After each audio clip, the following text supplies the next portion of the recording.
Courtney and welcome back to my channel. If you haven't already watched it, I suggest checking out my December wrap-up from 2021 where I did the reindeer readathon and sprinkled in a few other Christmassy reads. Also, I'm on most social media platforms, including Facebook, Twitter, and Instagram if you want to give me a follow there. Links are down below in the description. All right, so today we are doing a comfort reads to get you through the winter months vlog or recommendations or things like that. So inspiration for this is winter is not my favorite season, hands down, at all. I appreciate a good snowfall and then that's it. I'm ready to move on, get rid of the like the slush and like the dirty snow because of the cars driving back and forth and it's just not pretty anymore. I'm done with it. And yeah, I just hate being cold. I'm a naturally like cold extremities person anyway, so just adding on more cold to the weather just makes it so much worse. I enjoy having 4 different seasons since that makes me appreciate the warmer months and seasons more, but I'd love some consistency with some moderate temperatures or something. But I know there's some people that agree with me, some people that like love winter months, love the snow, all that kind of stuff. But yeah, anyway, I feel like my January or the start of 2021 reads have been super slow. And part of that is it being pretty busy for me for work and trying to get back into my fitness habits or healthy fitness habits again. So I know time-wise, I haven't been prioritizing reading as much as I usually have.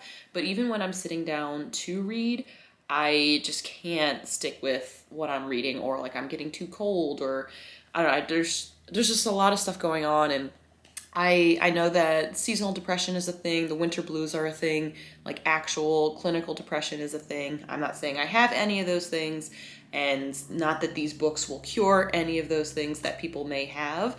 I just know that I'm in a different mindset in the winter time, and I just want to get out of that funk, or just find, like I said, more comfort and slow down a little bit, enjoy the things in life that are important to me, and reading is one of those things. And if that's not happening right now, I need to change things up a little bit. So I'm hoping that me diving into some of these books as rereads, or just like reminding myself why I enjoyed these books and trying to find that magic or that comfort again in my current reads, will get me right in like that mindset or that energy that I'm looking for to get me through the rest of these winter months. I mean, the days are getting longer in terms of sunlight, so that I'm excited about. But yeah, spring cannot get here soon enough, and then a lot of other fun things are on the horizon for me, like a trip to New York City, a trip to London, my reading retreat in the summertime. I think there's a few other like quick trips here and there. I have a wedding that I'm going to. I think even looking forward to the future helps me at this point too. But yeah, these books have really, like when I look at them, I can't help but smile because they're just great and they're all so different. And I'm happy to share them with you and see what your thoughts are as well. So I have my coffee. So I've been getting more into coffee lately. I am doing this thing, Bloom Supplements or Bloom Nutrition. And this is this incredible woman from Wales. Her name's Marge, and she lives in LA with her husband. And they like founded a business, or mainly her. She like founded it, and then her husband kind of like helps out. It's a big part of like the idea generation for the products and stuff. But they do a lot of like supplements, but also have like really cool training programs and things like that. But they just came out with this collagen creamer. And I've had a hard time with drinking coffee. I can't drink it black, like not a thing for me.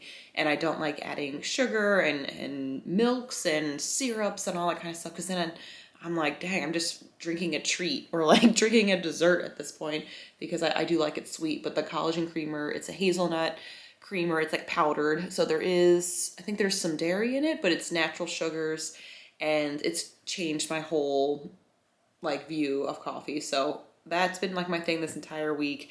I picked up Coffee Emporium, is one of my local Cincinnati roasters, and I really love them. This is caramel and butterscotch, and I was like, oh, winter solstice, something wintry that I can get behind that I enjoy. And yeah, I'm not a connoisseur of any means when it comes to coffee.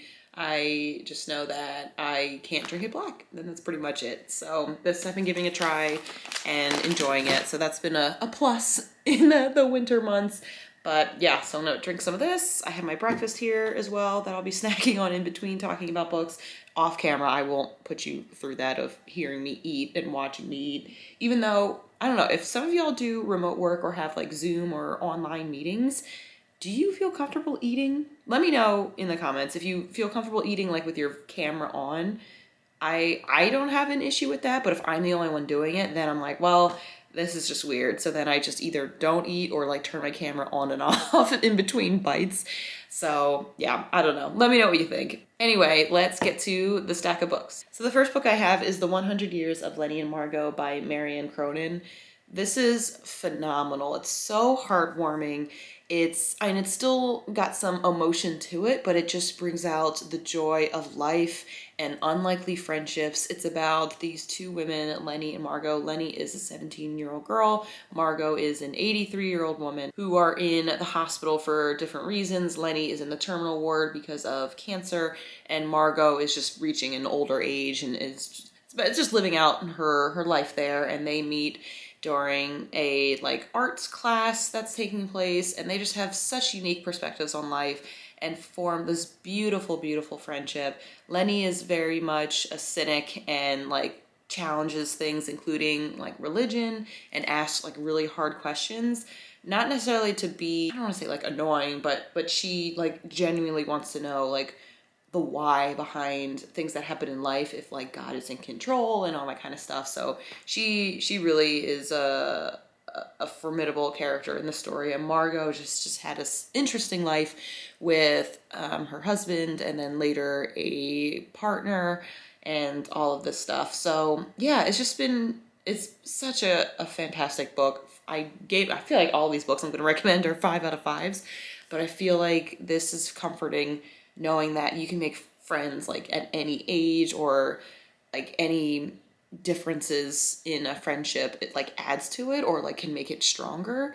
And I don't know, it's just an interesting way to look at life and the sheer happenstance of things that happen and what that can lead you towards for the good, no matter what the later outcome is, if that makes sense. Then we have a really, really throwback kind of book, The Sister of the Traveling Pants by Anne Brashares. So this I read in, I think it was 7th grade. It was like a summer reading pick. We got to pick like one of 4 books that were listed on books to read, and then you'll discuss them in like your English class that coming fall, like for the start of the new school year.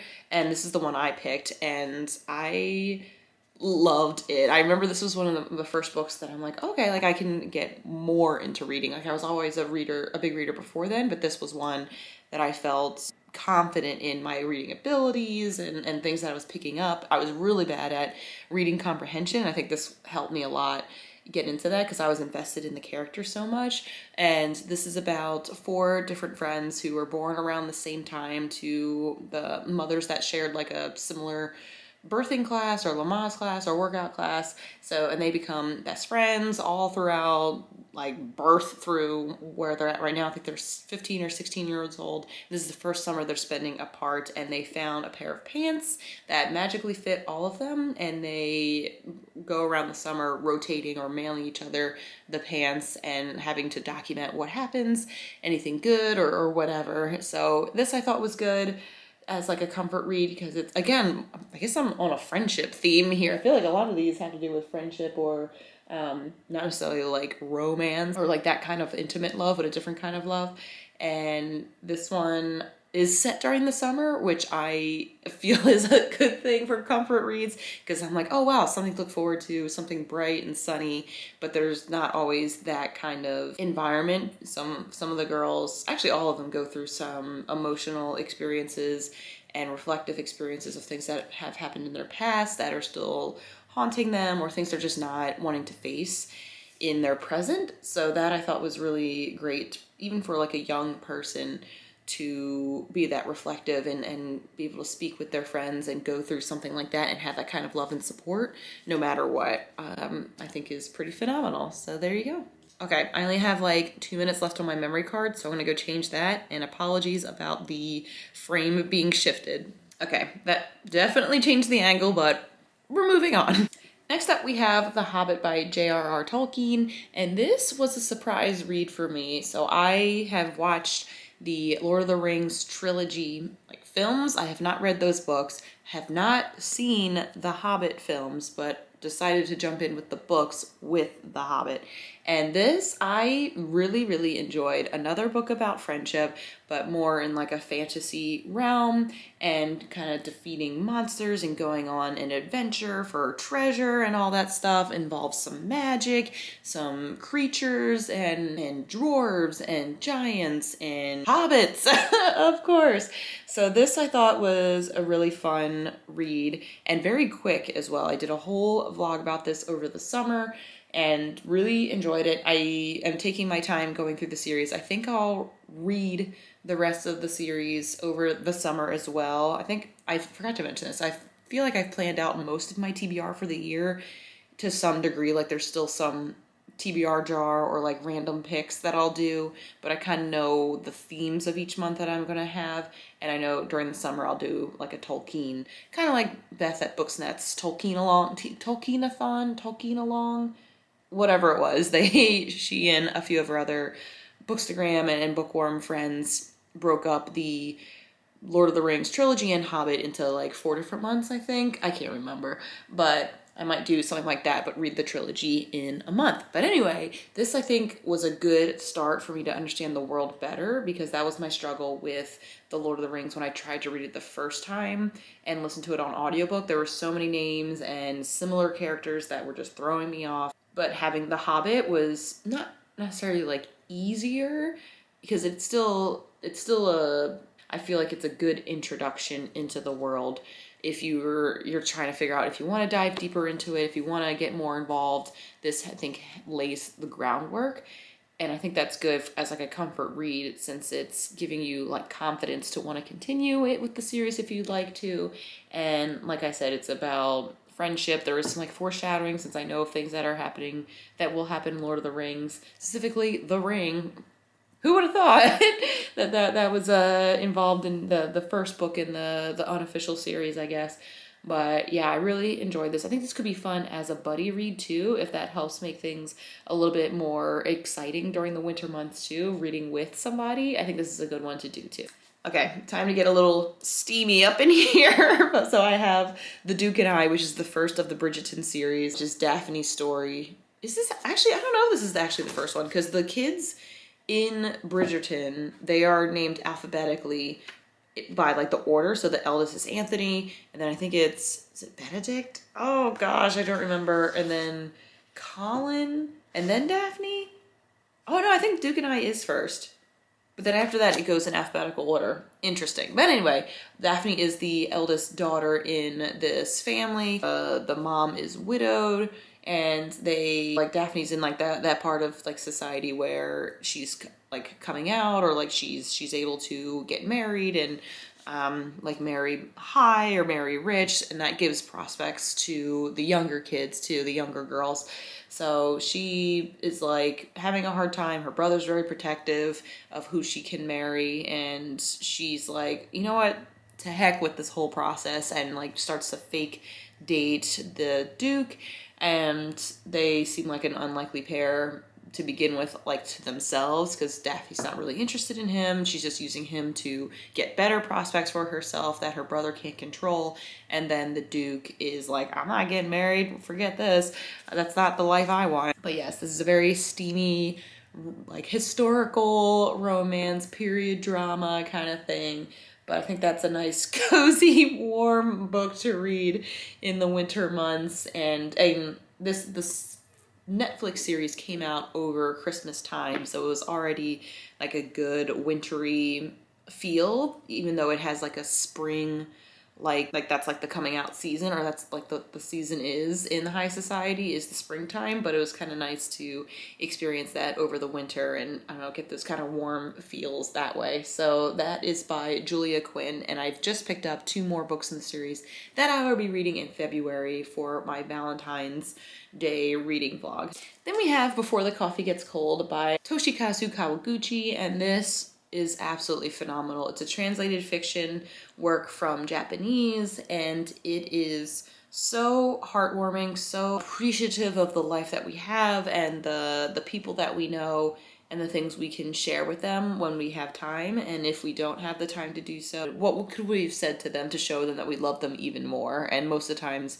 they already know that we love them so much that it's kind of just a nice closure for the folks that are still around. So basically this is set at a cafe in Japan where it's like famously known for the ability to travel back in time for a certain period of time and like speak to anyone. That won't change their fate, it won't change the outcome of anything, really, but it's a really unique experience. You can only go back once. You have to like do whatever you need to do. You can't leave your seat at the cafe. Like it's a specific chair you have to sit in order to get sent back. You only have the amount of time it takes for your cup of coffee to get cold. Once it gets cold, you like have to finish the whole thing, but if you don't finish it, you get stuck at that time period and like not good at all. So this has 4 different stories in it, 4 different characters who want to have that experience and like different life lessons for all of them. There's siblings, there are like parent-child, there are lovers or a couple, and it's just a really beautiful, all 4 of them are beautiful stories. There's also a sequel to this called Tales from the Cafe that you can definitely read this in a day if you're just having a really slow or like cold, dreary day and want something to get immersed in and lose yourself in. This is definitely one to do that. It is, what is it, like fantastic realism, or I can't remember what the name of the genre is, but it's poignant, it's like simple writing, but like profound, it's quick, and just so many life lessons. It'll stay with you for such a long time. So there you go. The last book I have is Outlander by Diana Gabaldon. I feel like whenever I do book recommendations, Outlander is on there in some way. I can make it work for any list. Like, give me a challenge, I will make it work. But this I think is good because of the sheer size of it. If you want to read like a nice thick book over the winter months, because like what else are you gonna do? Might as well stay in and read like a huge behind book. This is one of those books, or even the entire series if you want to do that. So this is set in, well, I guess a few different places, but mainly Scotland in 1945 to start, where this young nurse from the war, Claire, is traveling with her husband. They haven't seen each other since the war ended, and they are kind of having their second honeymoon in Scotland. The husband, Frank, is like really into Scottish history, and Claire is really into herbs and like medicines and things like that. So she finds herself one day at these standing stones and hears like this buzzing and travels through the stones back 200 years during a time in Scotland where the Highlanders were in battle or not doing so great with the British armies. So she finds herself there and like has to survive. That's what my friend always said when she gave the description to me. She's like, just gotta survive. What's she gonna do? And it kind of goes from there. So I really can't say too much more, even though I'm on book 9 and there's going to be a 10th book coming out in the next few years, hopefully. But book 9 like just came out. The first season, I didn't realize this, but it's on the sticker of the book, came out in 2014 on Stars based off this book. But this book was written, I think, in the early 90s. 1991 is when this book was written. And then the 9th book was just finished in 2021. So was it 30 years of the series? That's nuts. But it's stood up to the test of time, obviously, since it's been around for so long. People are still talking about it. It has history, it has love, it has family, war, culture, all kinds of fun stuff in there. Well, I know violence and war is not fun, but like just interesting to to get the details and perspective of the Scottish experience there. And then as Claire is an Outlander, it's that's what the term is. Sassenach is the term for it in Gaelic, but that is her, since she is British originally and finds herself on the side of the Scots when that's like not normal. So yeah, I love this book. I feel like I've gotten so many people onto the series as like I got onto it because of like my friends who are obsessed with it and seeing it on different book channels. So yes, can't go wrong with this one. Can I get some coffee? Okay, so those are all the books I have for you all today that are comforts to me, at least. They're all pretty different, I'd say. We range from romance to teenage adolescence coming of age to fantasy to unlikely friendships and historical fiction, like all kinds of fun stuff. So hopefully there's something in there that will help give you some comfort during the winter month, or any time really. I mean, they could be any time of need when you're wanting some comfort or some distractions from life and all of that. So those I think like I said, I can't help but smile when I think of them, when I look at them. They were very easy to pick off my shelf to do this video for. And yeah, I'm sure there will be many more that'll be added to this collection as I continue my reading journey. So who knows from this year, for 2022, what will be my additional comfort reads and ones that I'll recommend like anytime I have the chance. So yeah, I hope you enjoyed this video. If you did, please give it a thumbs up or comment down below some of your favorite comfort reads, or if you've read some of these books. Feel free to hit subscribe or hit the notification bell to know when I post videos next. I usually post once a week.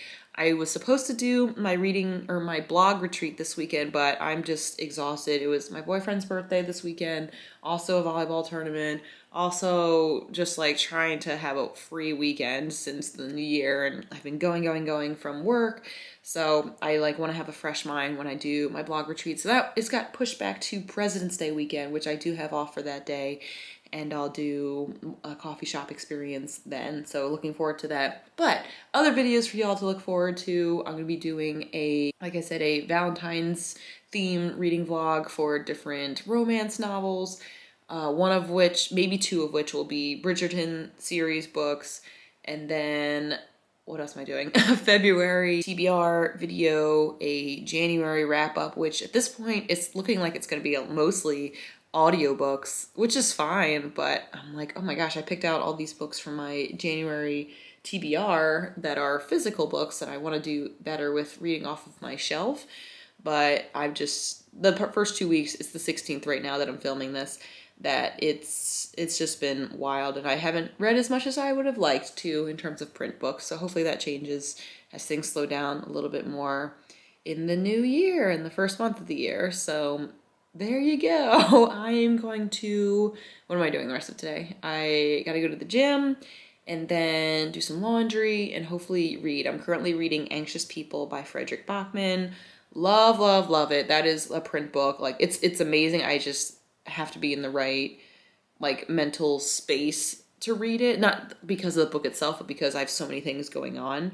But it's a phenomenal book. Always love his books. I've just ordered a Valentine's Day blind date with a book box from the Book Loft, and the way it works is you pick from like a list of what you would see on like blind dates with a book, like a random description, and you don't know. So there was like a list of 10, and you pick 2 that you were interested in, and then there's another space where you can list like some of your favorite books or other kinds of books you want to see, like some of your favorite books in the box. So I listed in that space like poetry like Kate Bear or Ocean Wong, any nonfiction graphic novels, and then anything that is similar to Frederick Bachman's writing, since I like love him so much. So that I'm super excited for. I think I'm gonna get that. I did in-store pickup, so I'll drive up to Columbus because why not? While I'm there, might as well peruse the shelves. And then there's a few other places up there that I want to check out. There's Paper Source, which is a stationery store that I'm now obsessed with since I've gotten these beautiful notepads from a work Secret Snowflake, Secret Santa gift exchange, and now that's the closest one that's near here and I want to go check out their stock because I like love good stationery. Like I'm very picky about it, and this place seems like they'll have stuff that I will enjoy. So that'll be an experience. I might do a vlog for that. I might not. It might just be like an Instagram stories kind of day. We'll see. But I'm looking forward to picking that up from the book loft. And yeah, that's pretty much it. I have off tomorrow, which is Martin Luther King Jr. Day here in the States. So I'll be doing some reading then. And if you're watching this by the time it comes out, it will be MLK Day. So happy MLK Day. I hope you're enjoying it if you have the day off, or reflecting on the day itself and the man, the Reverend Dr. Martin Luther King Jr. So yeah, I hope you enjoyed. I hope you have a great rest of your day, and happy reading.